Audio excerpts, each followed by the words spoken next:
This week on Dig Me Out.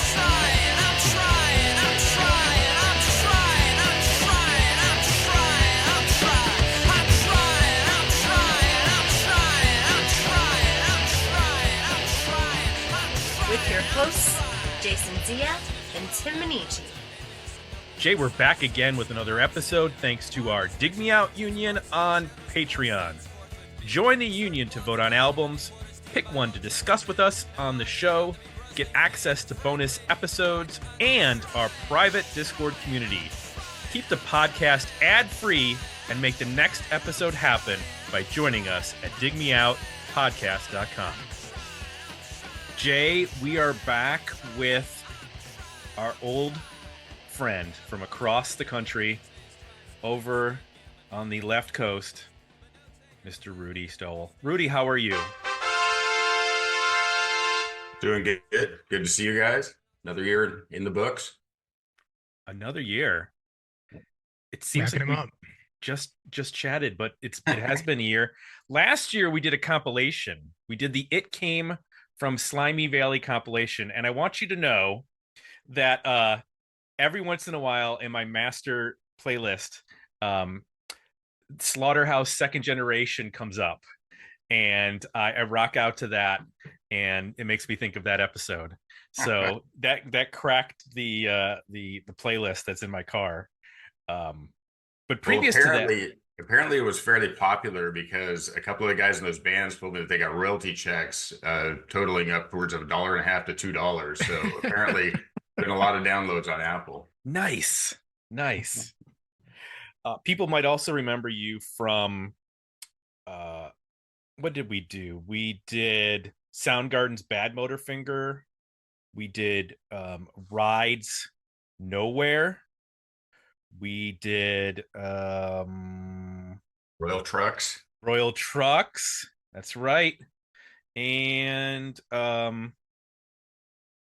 yeah, I think those are all the picks we've. So, will you share with our audience your pick for 2025? Yep, I picked Pavement, Slanted, and Enchanted. Thought about it for a while and hadn't listened to the album a whole lot in the last few years. So started listening to it again, seeing if maybe I wanted this to be my choice. And it was a really formative time in my musical life when this came out. The excitement of the early 90s, Nirvana catching on, Soundgarden doing their thing, Mudhoney. I mean, it was all that fun. And these guys are nothing like that. In fact, it was a fairly divisive group. I embraced them, and a lot of my contemporaries did not. That would have been us. Jay and I had no idea what was going on with this band. I didn't really, and we did an episode last year on, we did the second album, Crooked Rain, from 1994. And I don't even think I heard them then, if I'm remembering correctly. Like my first, maybe I heard Cut Your Hair, but it wasn't until like Brighten the Corners that I actually was, stereo. Pavement. Yeah. Okay, I get this band. So I have never, prior to this, I had never gone back to Slanted and Enchanted. Jay, did you ever go back to that record? I think when we did Crooked Rain, I just sampled it quickly just to hear the progression, but I didn't spend much time with it. I just kind of gave it a cursory, glance. Got it. So for those who didn't hear our previous episode, please go back, because I'm not going to do the entire history of the band again. But I'll tell you about this record. This record came out in April of 1992. It was recorded over a couple of different sessions. When I say recorded over a couple of different sessions, this was basically like a home recording, right? This was not didn't go into like the one of the studios in Hollywood and bang this out with the Neve board and all that fun stuff. This was I think this was just basically two or three people, right? If I'm remembering correctly. It was Stephen Malkmus and Scott Cannonberg, and then Gary Young was on drums. This is the only album that Gary Young plays drums on. Mm. And then he left the band.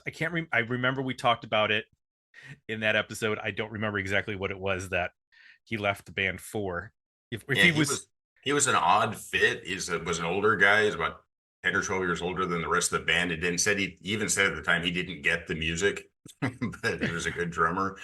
And I honestly I love this album and fell in love with it when I first heard it. Could never get into any of the subsequent albums. And I read in the comments that people say that this one's the least accessible. So maybe it's my brain wiring or something. I found this one the most accessible. interesting. Um, and then as the band would go on, they would add Mark Ibold on bass and Bob Nastanovich on percussion, synthesizers, harmonica, and backing, and occasional lead vocals. And then Steve West would replace Gary after this. And they've also had a touring member in the last couple of years, Rebecca Cole, on keyboards and percussion. And of course, as mentioned, we did Crooked Rain. After that, we have Wowie Zowie in 95, Bright in the Corners in 97, and Terror Twilight in 1999. This was released on Matador, but they did release a couple of EPs before this. There was Perfect Sound Forever, which came out on Drag City in 91, and then there was Demolition Plot J7, which also came out on Drag City. That was 1990. And then Slay Tracks 1933 to 1969, released on Treble Kicker. And that was, again, these were all like very lo-fi recordings with the three of them. It isn't until the next record when they actually are like have a band. Like a lot of the people that would end up in the band is like just after this period.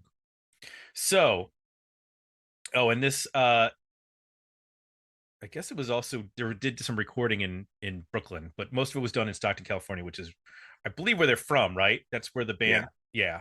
Stockton's up by Sacramento. It's a crappy little town. Tell us how you really feel about it. We got some comments over at our Patreon page. We'll share the poll results after this, but Jeremy Amend said, my first Pavement song I heard was Shoot the Singer, but I couldn't remember the name of the song, so I bought Slanted and Enchanted. That was the only Pavement album I could find, and really the only Pavement album at all at the time. Lo-fi and irreverent, a middle finger to the music gods. This was my introduction to Pavement, and it's probably my favorite of theirs. However, just like with my favorite Afghan Wigs album, Congregation, I get that most people prefer the more polished efforts and production that comes later. It's lame, but I get it. So Jeremy is anti-production, which is fine. Stop trying so hard. Guys, you don't need to use EQ. Stop Just with flatten that baby out. Yes. Willie Dillon said, great album. Yeah, I'm going to be lame and say I prefer the production of every album after, but the songs here are superb. And then Jeremy said, also obligatory, Rudy, Rudy, Rudy. I'm sure you've never heard that before. No. Keith Miller said, for some reason, I thought you guys reviewed this album already, but it's absolutely amazing and more than a worthy album. I was totally thinking of Crooked Rain, my bad. Jim Copany said, I mean, given I picked this band's sophomore effort as my album to discuss on the podcast last year, it should be unsurprising. I find this collection showing Pavement's jump from lo-fi experimental EPs to more structured pop on their first LP to still be a wonderful listen from start to finish. And then Darren Lehman said, not a Pavement fan, something about them just doesn't resonate with me. Sorry, everyone, decent single. And then you added a YouTube video to the comments. Do you want to explain, since we're an audio podcast, what that video was all about? I had totally forgotten about this because it's 33 years ago, and I was shocked when I pulled it up. The only time I ever saw Pavement live, we went down to Castaic Lake to their amphitheater. Biggest thing I remember is it was so dusty. Thurston Moore drug his finger across his guitar and held it up in the light, and it was just covered in dirt. It was just this big dusty mosh pit. But we went to mainly see Mudhoney. Pavement opened, and I was a Pavement fan. I'll get into that later. That was divisive amongst my friend group. Um, Mudhoney came on, and then out of nowhere, Kurt Cobain came out, sat down, and did "Where Did You Sleep Last Night" on the acoustic guitar. When I saw it, and somebody's unearthed a video of it, and I've got the link on the page there. I remember I was with my first wife at the time. I remember her having pictures of it now that I see it. And then I think he played with Mudhoney, The Money Will Roll Right In. Yep, yeah, that's what they played. And then Sonic Youth was the headliner. But I had completely forgotten about Cobain showing up at that. And it was a weird time because it was September of 92. Nevermind had broken, but it wasn't crazy. It was getting there, but it wasn't quite. The backlash had already started against those of us that are too cool for school when we were starting to hear it coming out of people's cars and stuff. We're like, all right, we got to start listening to something else. But it was pretty cool that he showed up there. And then I do remember, it did jog my memory that when I watched Unplugged in New York and he closed the show with "Where Did You Sleep Last Night," I go, that's the thing he did at Castaic Lake. I mean, it kind of closed the loop on it. And then, then we all know how it ended. Right. That's fascinating. Yeah. Super cool. I have never been at a concert where something cool like that happened.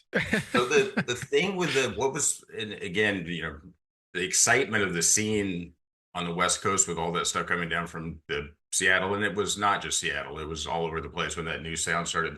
They always showed up at each other's shows. You never knew. You'd go to a Red Hot Chili Peppers show and Cornell would come out and do a couple of songs with them. I mean, it was always, they all knew each other and they were all buddies with each other. It was funny because I think the Ramones had said in New York, we all hated each other and tore down each other's posters. But these Seattle guys, man, they were always putting up the other guy's poster. I don't know what that's all about. But it was, you never knew in those early days who was going to show up and sit in for a couple of numbers. It was always exciting. And I in wonder if it was go ahead.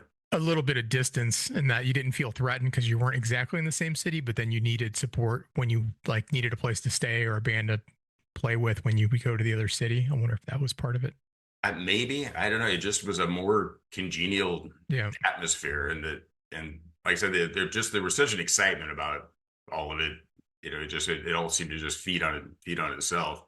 I mean, I'm sure people look at that video of Cobain now and go, "Oh my God, well, this like Woodstock. What was it like to be there?" It's like I forgot about it. I didn't, had to jog my memory all these years later. In fact, I think we're a little bit annoyed because he slowed it down so much. I mean, we were there to have some fun, and I don't know if you guys are Mudhoney fans. A lot of people aren't.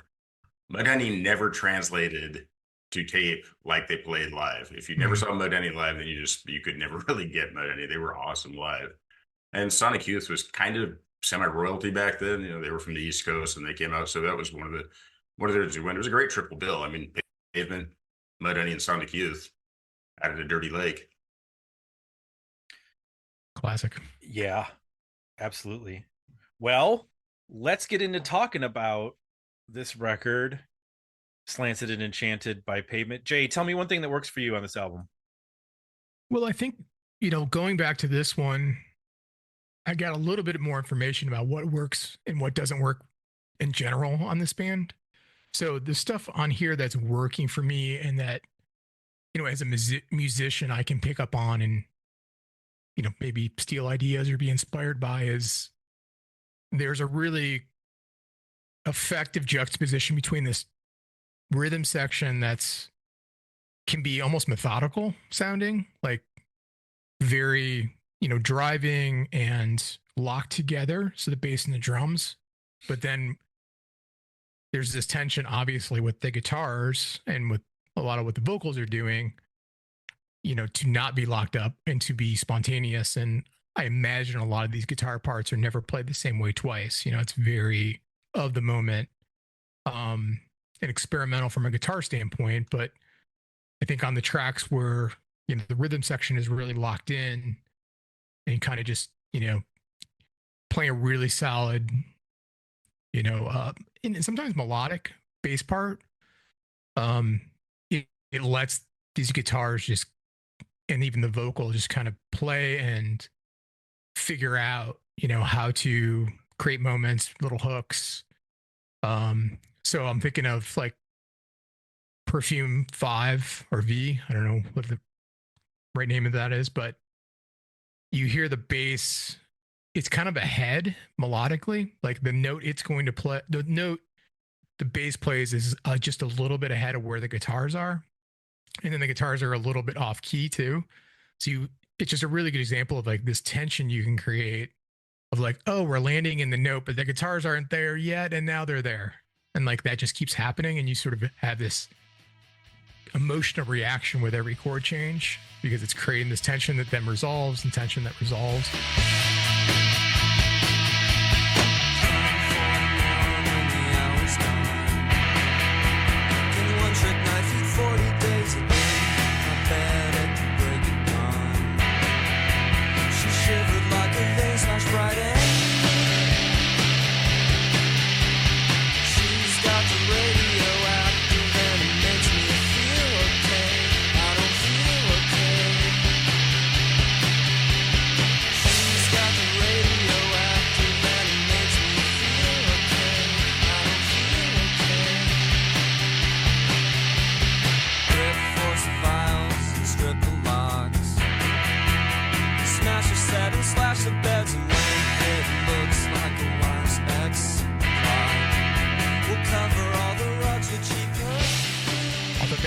Clever. I think one of the things about the band that works really well. It also lets the guitar tones and effects just be pretty crazy. I mean, these are like at times really brittle, highly distorted guitar sounds that modulate. They get almost like into a keyboardy atmospheric place. They're so like over the top sometimes, but then they can also just be clean. You know, there's some really cool like clean tones on here. So you can get a lot of, you know, variety on what you do from a guitar standpoint, what effects you use, what parts they play. You know, there's some cool stuff where, you know, a chorus will come in and all of a sudden the guitar will be like super distorted, but he's playing like these 16th notes over top. It's almost orchestral. You know, it creates this drama and makes the chorus sound big. And then I think the last thing I like in that is just how the vocal and the guitar are working together over top of all this. So there's times they lock in. So what's it called? In the Mouth a Desert, the chorus of that is, you know, the guitars and the vocals super locked together into this hook that works really well. But then the song here is a good example of where it alternates. So it's like they're almost singing together, like the vocal does a line and then you hear the guitar hook and then the vocal and then the guitar. So I think they're really effective at, you know, bringing those things together, pulling them apart, and letting both the guitars and the vocals kind of create little moments, little earworms. You know, I think that's one of the things that I liked about Crooked Rain as well, is that their ability just to create these like things you remember, like little phrases or little like vocalizations or little guitar parts that go with a vocal that, you know, kind of as you come back to the record, those are the things that I was recalling and sort of grabbing onto. All the sterile striking into fans an empty dark you cast away, and rain upon the forehead where the mists are higher if it's just too clear. Let's spend our last quarter stance randomly.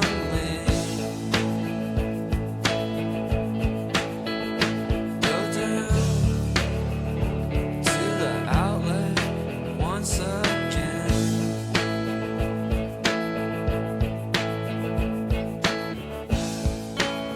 Painted portraits of minions and slaves, crotch mavens in one night place. So that the formula, I think, of, you know, have the bass and drums be locked up and melodic, but then let the guitars and the vocals kind of be chaotic and unpredictable at times, I think works really well for me. How about you, Tim? Well, what worked for me when we reviewed Crooked Rain, is there's similar aspects on this. I think I started to tune in a little bit more on this record because I think there's less going on in some respects, because it's just the three of them. You don't have the other two people in the band. I'm able to like zoom in on the lyrics a little bit more. And I think I finally sort of understand them in that they don't make sense and it's okay. Like at the beginning of Trigger Cut, which is one of the really good songs on the record, the line is like lies and betrayals, fruit covered nails, electricity and lust. Yep. I'm just like, I don't know what any of that means, but they're interesting words. So I think we're going for like the William Burroughs type of like chop it up and lay it down and see what the words happen to fall into, place, and if it makes something interesting, cool. If there is meaning behind all of that, I don't know what it is, and I'm not sure that I'll understand it. But his choice of words, like a lot of singers that I like, are what makes it interesting. The way that he phrases things, the way that, even though the music, again, this is very lo-fi, which is not my bag all the time, but the way that they incorporate weird little earworms like they did on Crooked Rain is what makes the songs memorable. Like I can remember almost every hook, quote unquote hook, on here because they're so weird and interesting. And even sometimes it's not even a hook. Sometimes it's like on here, where he's talking about telling jokes and you're not funny and stuff like that. And every time I come back to that song, I'm like anticipating. I'm like, all right, this is where it's like waiting for a comedian to deliver a joke you've already heard 10 times, but you like the joke, so you just keep coming back to it. And there is this weird intimacy because he's singing a lot of it, that it feels like it's very personal. And it's an odd thing, because I also feel like a lot of this is it's a little standoffish, like we're going to do some weird stuff and you're not going to be able to like emotionally connect to some of the things. So it's a weird dichotomy with this band and with this record.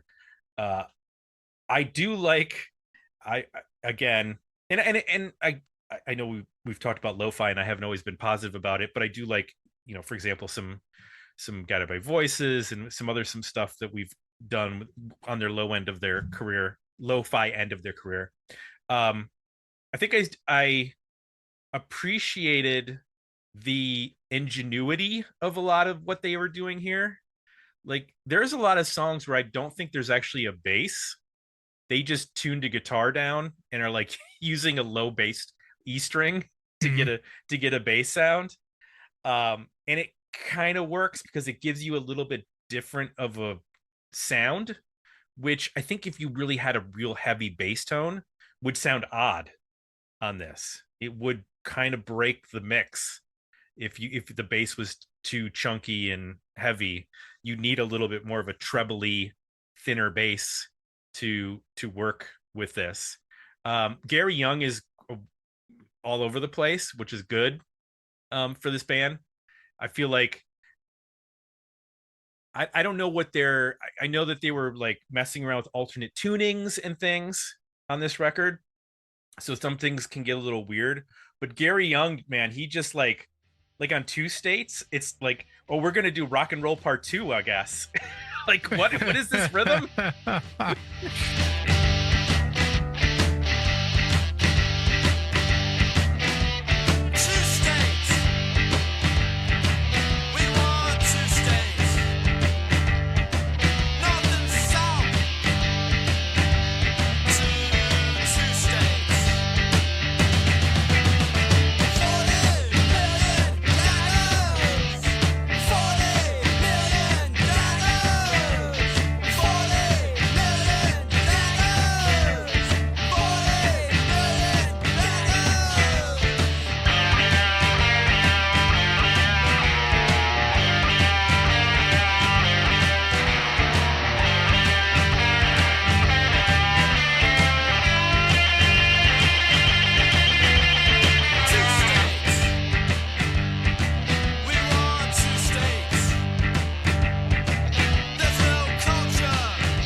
that to me helps ground the record in some respects. It's like he comes up with some things that are not necessarily inventive, but familiar, so that you're like, okay, I can kind of understand what's going on here, because the rhythm section is keeping it together while the guitars are doing, crazy dissonant stuff, and the lyrics are impenetrable in some respects. So that's what worked for me. Rudy, you brought this to us. What works for you on this album? I love how short all the songs are. I mean, they've got a little gem, and it comes in. I think the whole album only comes in at 39 minutes. It seems longer than that for some reason. And I agree with, so the lyrics, sometimes I find the lyrics to be talking heads level pretentious, and needed. But as far as the earworm part of it, there's songs on here, and like I said, I haven't listened to it a lot in the last several years, just been the last couple of weeks getting ready for the podcast. There's parts you can't help but sing along to. So like in Circus Stain, but it's not my fault. Just hold me back or let me go. I mean, you can't not sing along to that if you heard it a couple of times. There's something magical about this album that's really hard to put your finger on. It could be just an absolute mess, but it works somehow. And it was a critical darling. I know that it came in as album of the year in some polls. And I think I don't remember where I know I had heard it by the time I saw him live that one time. I'm imagining it was on college radio, because I used to listen to Cal Poly radio all the time. And this is tailor-made Cal Poly radio, KCPR, college rock. I mean, for that early 90s, man, this would have been the cornerstone. Absolutely. So I mentioned about Gary Young sort of being it's interesting because he was like the oddball of this, but I kind of feel like without him, this whole thing would fall apart. I don't know if you have the same feeling, Jay, but like the drums to me are like what keep this from becoming, this could be just a mess of ideas. Yeah. And that's really for me where when it doesn't work and when it works, it really comes down to that. So like I said, when the drums are he plays in 6/8, he plays in 4/4, he does like some orchestrated type accenty things, like interesting little fills that help keep things moving, but they're not never. I think on half the material on here, they're just really always, he'll step out for a second, but then he comes right back. And it's, I think the call out to, the track that kind of sounds like 70s glam rock is also, it's a good 2 states. We want 2 states. Right. It's a good example of, there's a familiarity coming from the drumming, at least, to help make your way through the record and grab onto things initially. I think that's playing a big part of it. To start getting into like what doesn't work is when I think he tries to groove. That's where it gets off the rails for me. Like there's too much going on. Like when he's playing drums that are like da da da da da da, or trying to be like slappy and a little like rhythmic with the bass of the guitars. And it's almost like every other song is like this. That's where I get lost, because then it becomes too experimental for me. Like there's a lot going on with the guitars already. And then you've got the drums doing a little too much, like too busy trying to groove too much. And I just get lost in that chaos. And I'm like, I prefer it when he pulls back and it's just like, okay, I'm just going to lay into like this, beat, where things are coming. I'll throw in some little accents, right? And your brain can kind of like get into that. And then we'll do all the weird shit with the guitars. So, that's probably the thing that this record hinges for me on. It's like when the drums are in that space of being a little bit more familiar, or not just familiar, but like simpler. Like it works when it's not, Right. No Life's, what's it called? These titles are so weird. No Life Singed Her is a good example of one of the first tracks where They suffer from the Led Zeppelin disease. The titles have nothing to do with the songs. And the weird tenses and stuff. That's a good example of like things get faster, it gets more frantic, and I get lost in that.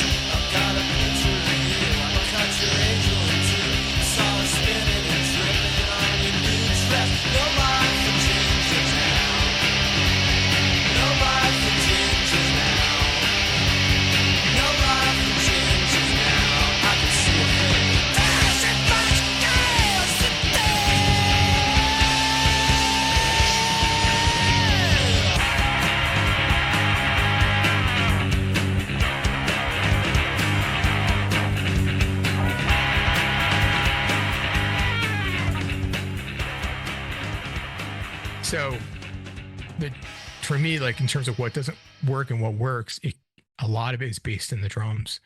The only other thing I would mention in terms of what doesn't work is I don't mind the dry sort of lo-fi production. The mix is a little odd in that everything's really in the middle.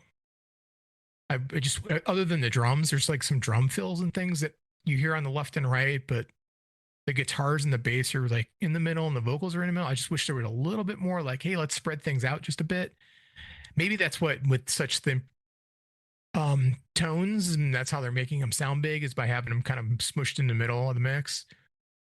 But be interesting to hear it, just a little bit more space, like have the guitar panned a little bit more out and just have things open up a bit. Maybe a little bit more compression, so it's just a little tiny bit punchier. This is a record, obviously it sounds better when you play it louder. Just it's super dry. The distortion is, it's on the tape, it's, and the guitar tones are pretty small. It gets a little bigger sounding as you turn up the volume. So I wouldn't mind maybe like a remaster that's got a little bit more compression on it and maybe just a touch up of the mix just to space things out a bit more. But that would be my other, nitpick. Anything not work for you, Tim? Some similar things. I just want to point out, or just want to mention that to give it a proper lo-fi listen, I played it on my phone, but with the speakers on my phone, just to be like, oh, this is what it actually should sound like based on it being lo-fi. Because it actually, when you like throw on some good headphones and you blast it, it actually does get some volume. I think the thing that was missing a little bit for me, and there's some stuff that makes it up, but like when we were talking about Crooked Rain, and it's tough because we just did that record, so I'm making a comparison.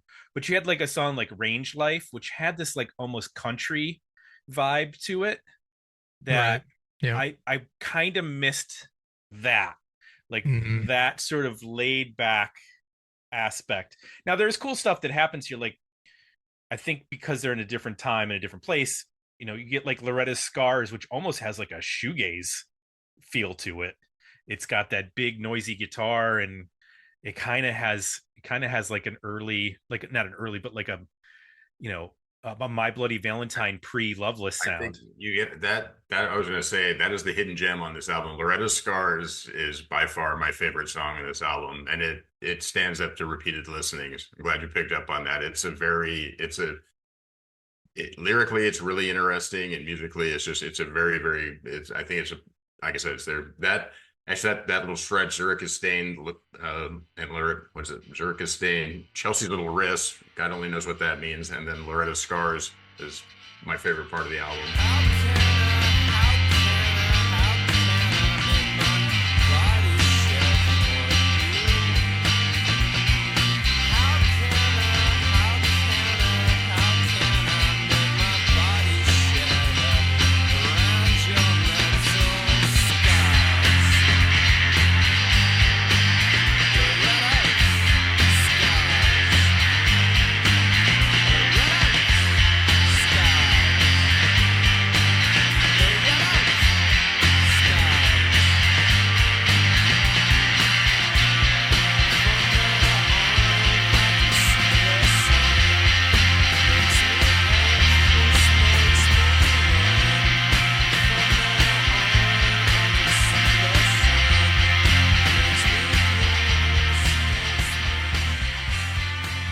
think the thing that is always going to like trip me up with Pavement is like there are some songs where I'm like I can totally get into this, and then like you said with like No Life Singed Her, it sounds like they're kind of doing like a piss take on like a heavy metal song or something. You know what I mean? Which is fine, but that's just like a song that I'm gonna skip. That's not one that's gonna stick around for me. I don't really love it when, and it doesn't really happen a lot. I felt I didn't happen as much on the next record, but where it felt intentionally antagonistic. Almost like The Fall or something, which I know they've been compared to. But it just felt like, oh, we're gonna mess with you on this song, which is fine. You're allowed to do that, but I'm just gonna skip it. There are a couple times where the guitar is just so out of tune, and you're like, it's now I'm paying attention to the guitar, and it's so whack that I don't necessarily like the song anymore. Luckily that only happens a couple times. I don't know if it's because he was apparently messing around with like open tunings, so that he could just kind of strum the whole guitar and not have to worry about picking individual strings. Just go just strum everything. It's very right. It's a very Sonic Youth thing too. Sonic Youth often use weird open tunings, created their own open tunings. Well, it's like common for blues, like slide and right, which is not. This is not that record. This is not a blues. It's a similar kind of philosophy. Like you just make it as simple as possible because you can only play with one finger. But it's interesting because if I had heard this album back in '92, I don't know how I would have reacted, but I think I would have found it as I was getting into learning to play guitar myself, and then slowly moving into like getting a 4-track and recording stuff.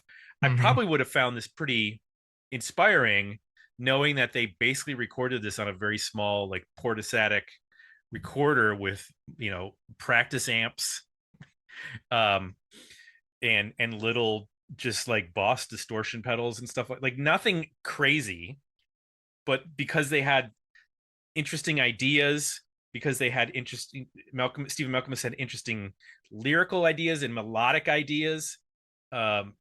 It's something that I could definitely see this as in that vein of like people talk about, everybody who saw the Velvet Underground went out and started a band. I could definitely see like this being like, oh, wait a minute, I don't need to go into a recording studio to make an album for college radio. I could just do this at home with my 4-track, and maybe Matador will put it out. But that's it. That's pretty much what didn't work for me. Rudy, is there anything that doesn't work for you on the album?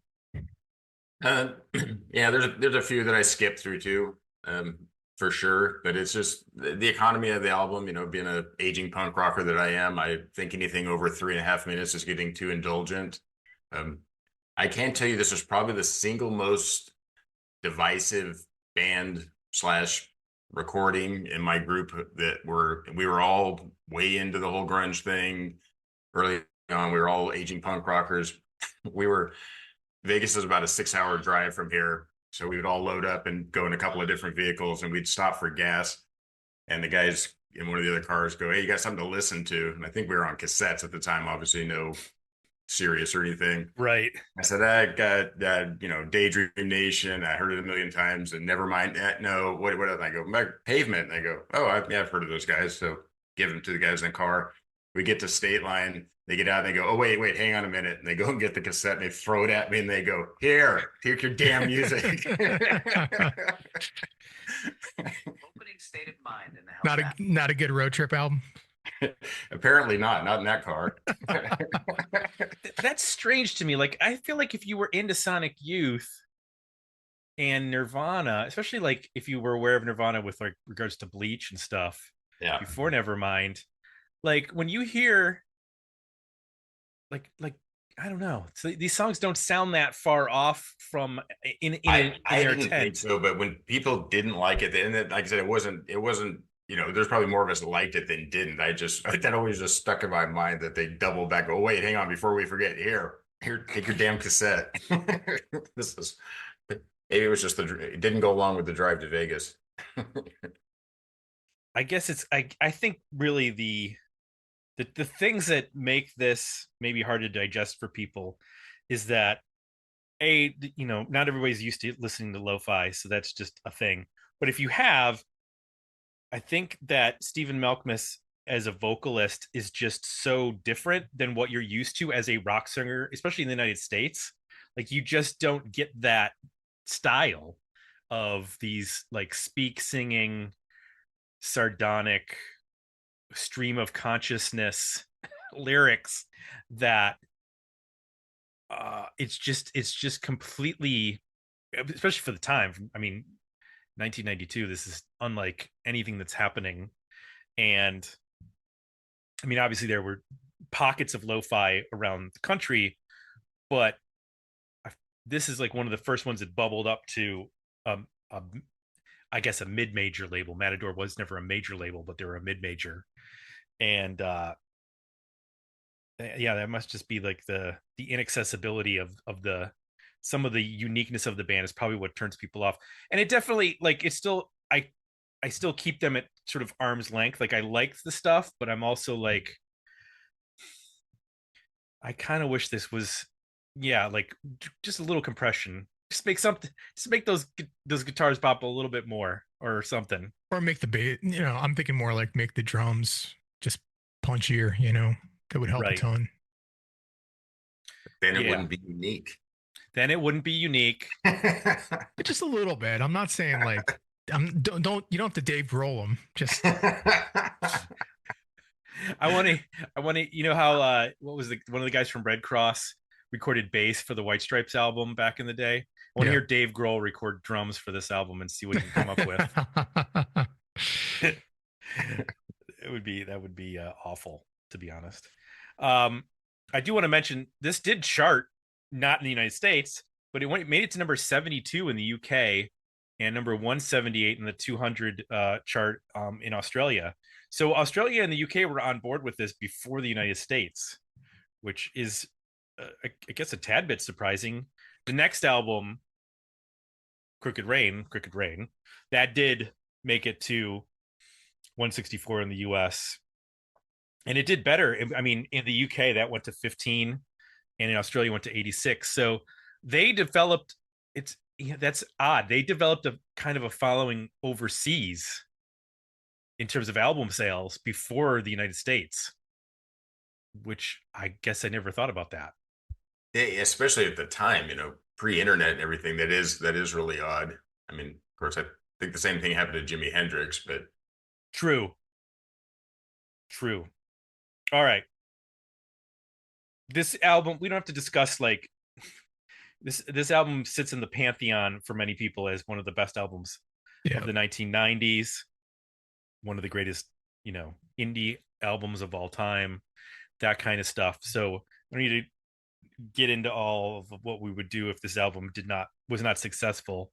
I would say this album, I mean, for what the intent of it was very successful. I mean, I've known of this album for a long time. Right. That's yeah. And I think part of its popularity, honestly, was a backlash when Nevermind broke and all the underground stuff we were listening to all of a sudden was becoming mainstream. Mm-hmm. I just think that, I hate to be one of those people, but like, not listening to that. I'm gonna go the other direction. It is. I personally love the album, but I think it probably gets a little too much credit in some places. I know that I think Spin named it Album of the Year, either number 1 or number 2. It came in ahead of some other really great albums of the time. And I know it always shows up on people's list of the essential albums of the 90s, the top 100 or the top 50. And I love it, but I don't know if it's deserving that. I think they benefited a little bit from the times and a little bit of the backlash that was happening. Yeah, there's definitely been times where I've seen when they do like the top 500 albums of the 90s or something, it'll be like Nevermind at 2, and then this will be number 1. And I'm like, well, that's a you're doing that for some clicks, because everybody's expecting Nevermind to be up there, which is probably not true. It's anyway. But if Nevermind was life changing at the time, obviously, because you're coming out of the hair metal and everything else, and seemed real and fresh and everything. But it was highly produced. I mean, if you listen, I never listen to anything off that album anymore, but something will come on the satellite radio on occasion. Like Lounge Act came on the other day, which is one of my favorite songs of theirs. And it's very produced. It's definitely not lo-fi. I mean, it was very, very highly produced. I don't have anything off of Nevermind in my big playlist, but I have like Scentless Apprentice and some of the noisier songs from In Utero and Bleach, Negative Creep, that kind of stuff on my playlist. Bleach is the album. I'm telling you, Bleach is the album to listen to if you're going to listen to Nirvana, or just listen to Cobain show up and do an acoustic in the middle of the show. All right, Jay, let's get to our overall ratings for this album. I'll share the poll results when we're done. But Jay, Worthy album, better EP, decent single. Where do you land? I'm still going to land at an EP, even though it's pretty remarkable how compact this is. I'm not going to, the experimental tracks lose me. I prefer, a mix that's Summer Babe, Trigger Cut, In the Mouth, A Desert, Zurich is Stained, Here, Perfume, and Our Singer, and just I trim it even more, which gets you down into more of a EP space. And I definitely listen. I think you mentioned this, Tim. I definitely listened to it as a musician. I took inspiration from it, in terms of like how I would, approach or use it as, conceptually and creatively. So that's, kind of the angle I'm coming from when I listen to this record. Where'd you land, Tim? I think, I'm at 9 songs. So I guess I'm at an album, right? That wouldn't be an EP. No, you don't have a 9-song EP. It's a very short album. Yeah. It'd be like 25 minutes. But yeah, I would be at 9 songs. I would add like Loretta's Scars to that. I do like the goofiness of Two States. It's just, that song puts a smile on my face. North and South. 2 states. It sounds like the most competent dumb person, like or confident dumb person. Somebody in the band definitely went to junior college. Yes. So, and I want to point out that this is skills. This is an upgrade over. I went better EP on Crooked Rain. So to go worthy album on this is actually an improvement for me when it comes to Pavement. So I don't know what that says, but I guess I think I'm at a worthy album. Rudy? I agree. Yeah, worthy album. Absolutely. I mean, I was just looking at it. It's 39 minutes and 1 second. So it's a tight album. And even when it meanders, and I think we had that conversation when we went over the Nardcore sampler from last year. Like, hey, if you don't like something, just wait 90 seconds and it's over. And it's kind of in the same territory here. I do want to point out that the album cover looks like what the album sounds like. It's definitely handmade. It's kind of, I don't know. It's not collage, but it looks like somebody took some white out and drew all the letters and then maybe tried to trace them and then gave up after they wrote Pavement or traced Pavement. And then there's this like, there's some just like scratches and there's some words carved in there. I don't know if it's paper or if it's painting or what it is, but it is a artistic representation of what this album looks like. I don't know if David Berman drew that or not. I know that the title comes from a cartoon he did, David Berman, for the Silver Jews, which was him, and Alchemists, and can't remember who else, which is but I do know that the name of the album came from him. So I don't know if he did the illustration from it. I believe, I don't know for sure. sure I'd have to look it up. I think the word slant was something that he had read in an Emily Dickinson poem. Okay. And he liked that word. And then it ended up becoming the album title. As opposed to the part of name of the band Slant, that came from the name of his goldfish, right? Oh, did it? Yeah. Oh. I know you guys are big Slant fans. Might be. So one of these days we'll have to, yeah, do, that we'll have to do episode. an 80s show and do Slint's precursor, Squirrel Bait. You got to listen to Squirrel Bait. Oh man, I don't know if I can do squirrel bait. Squirrel Bait was awesome. They were good. In fact, I got turned on to Squirrel Bait probably in Spin, and the headline was "White Dopes on Punk," which I thought was so clever. I had to go get the album. Well, I'm happy to report that the community agrees with you and me, Rudy. 73% were the album, 20% better EP, and 7% decent single. So that is a very overwhelming majority in the worthy album department. I think that we have a strong run going with your picks. I wonder what the worthy single was, or better single. What's decent single? A decent single. I wonder which one they picked out. We don't offer an option of toss it out the window. So they might have picked that. I had 2 states. Got to be. Yeah, there you go. It's got to be. The pop hit. Seriously, why hasn't Katy Perry covered that? Thank you for bringing this to us. It's nice to be able to go backwards on a band and get back to their origins. I know they did some EPs before this, but to hear their first album in comparison to the second record that we did last year is an interesting comparison for us to experience, especially after not really listening to Pavement for most of my life. It'll grow on you, trust me. And re-listen to Loretta's Scars. That's the hidden gem, like I said. Jay, you didn't pick that one, but maybe you need to re-listen to that now. Yes, sir. It'll help your shoulder. Yeah, there you go. Be part of your rehab. You can listen to that and lift a squeeze a stress ball. So I want to remind folks that you can join us at digmeoutpodcast.com to explore our free archive of over 800 episodes, history of the band posts, and weekly new release roundups. Want more? Paid subscribers unlock bonus podcast episodes covering 70s, 80s, and aughts rock, new release reviews, and access to our private Discord community. That's digmeoutpodcast.com. And while you're there, you can suggest an album you think deserves to be featured on a future episode of Dig Me Out. Rudy, thank you once again. We always love talking with you. Thank you. Gotta represent California. That's right. Nice. You and who else is out there? Vadim. I think that's about it.